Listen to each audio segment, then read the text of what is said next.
উদ্যোগে আজকে আমাদের সামনে যে ফুটবল টুর্নামেন্ট, এই টুর্নামেন্টে উপস্থিত সম্মানিত অতিথিবৃন্দ, এলাকার জনসাধারণ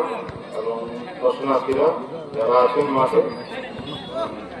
এই যে ক্লাব যে একটা সুন্দর একটা উদ্যোগ নিয়ে আমাদের সামনে ফুটবল টুর্নামেন্টটা আয়োজন করে, সেই যে মহৎ উদ্দেশ্যটা যে আমাদের থেকে নেশার থেকে যাতে আমরা বিরত থাকতে পারি আজকে যে সমাজ, তার জন্য উপযুক্ত ব্যবস্থা নেওয়ার জন্য এবং সমাজের প্রত্যেকটা অংশের লোক যাতে আসে, নেশা থেকে সবাই যাতে বিরত থাকতে পারে,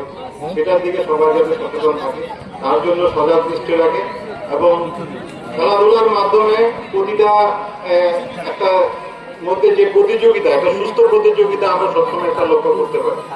কারণ সেটার মধ্যে যে কোনো খেলা, সেটার মধ্যে একটা প্রতিযোগিতা আমাদের চোখের সামনে মানে দেখা যায়, কিন্তু এই প্রতিযোগিতাটা যাতে হয় সুস্থ এবং সুন্দর প্রতিযোগিতা, এবং এই প্রতিযোগিতা সমাজের সব অংশে থাকা দরকার। কারণ এই প্রতিযোগিতাটা হলো আমি কালকে থেকে আজকে কত বেটার করতে পারবো, আরো ভালোভাবে সমাজের প্রতি কি আমার দায়বদ্ধতা থাকতে পারবে, সমাজে আমার কি একটা কন্ট্রিবিউশন থাকতে পারে, সেই ব্যাপারে প্রতিযোগিতাটা থাকবে। তো আজকে যে ক্লাবের যে এই মহৎ উদ্যোগ যে আমরা নেশা দেখে আমাদের এখানে বক্তারা, পূর্ববর্তী বক্তারা বলেছে নেশার থেকে কি ভয়াবহতা